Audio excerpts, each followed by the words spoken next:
प्रदेश में आकर महिलाओं और लोगों के साथ झूठ बोलने का भुगतान कांग्रेस नेत्री अलका लांबा को दिल्ली विधानसभा चुनाव में हार के साथ करना पड़ा है। इसका अंदाजा कांग्रेस पार्टी की दिल्ली विधानसभा चुनाव में लगातार तीसरी बार हुई हार से लगाया जा सकता है। ये बात सुंदरनगर विधायक राकेश जम्वाल ने दिल्ली में बीजेपी की शानदार जीत के बाद आयोजित जश्न के दौरान कही है। अलका लांबा जी हिमाचल में आकर भी बड़ी बड़ी बातें करती थी। यहाँ पर भी आकर अनेकों चुनावों में प्रचार में वो यहाँ पर भी आई। यहाँ पर भी उन्होंने अनेकों प्रकार से झूठ बोलकर यहाँ पर हिमाचल की महिलाओं को, यहाँ की जनता को ठगने का प्रयास किया था। लेकिन दिल्ली में परिणाम आ गया। मुझे लगता है कि लगातार तीसरी बार दिल्ली चुनावों में कांग्रेस जो है वो 0 सीटें जो है कांग्रेस पार्टी को मिली है। कांग्रेस का तो कहीं नाम नहीं, लेकिन दिल्ली में मुकाबला जो है आप पार्टी के साथ था।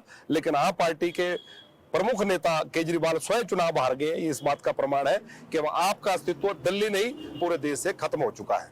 दिल्ली में 27 वर्षों के बाद भारतीय जनता पार्टी की जीत हुई है। पूर्ण बहुमत की सरकार दिल्ली में भारतीय जनता पार्टी की बनने जा रही है। इस जीत के लिए जहां मैं दिल्ली की समस्त जनता का धन्यवाद करना चाहूंगा, वहीं देश के यशस्वी प्रधानमंत्री नरेंद्र मोदी जी, जिनकी नीतियों से प्रभावित होकर, जिनके नेतृत्व में भारतीय जनता पार्टी आगे बढ़ रही है, आज दिल्ली में भी भारतीय जनता पार्टी ने जीत हासिल की है। इसके लिए मोदी जी को बधाई, धन्यवाद देना चाहेंगे।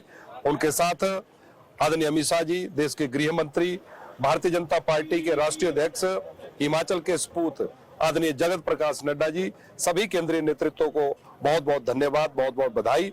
और ये जीत, क्योंकि दिल्ली देश की राजधानी है और दिल्ली में जिस प्रकार से पिछले 11 वर्षों से ये आप पार्टी की सरकार द्वारा, केजरीवाल द्वारा जिस प्रकार से लूट मचाई गई थी, दोनों हाथों से दिल्ली को लूटने का काम पिछले 11 वर्षों में आप पार्टी द्वारा किया गया। लेकिन अब दिल्ली की जनता समझ चुकी थी और इस बार का जो चुनाव परिणाम आया है वो दिल्ली की जनता ने भारतीय जनता पार्टी के ऊपर अपनी आस्था व्यक्त की है। मोदी जी के नेतृत्व पर अपनी आस्था व्यक्त करते हुए भारतीय जनता पार्टी दिल्ली में जीती है। और पूर्व में मुख्यमंत्री रहे आप पार्टी के नेता केजरीवाल जी को भी हार का मुंह देखना पड़ा। पूर्व मुख्यमंत्री जी को, उप मुख्यमंत्री को, ऐसे इनके बड़े बड़े सभी नेता मंत्री जो है दिल्ली में चुनाव हार गए। ये इस बात का संकेत है कि भ्रष्टाचार को इस देश की जनता कभी माफ नहीं कर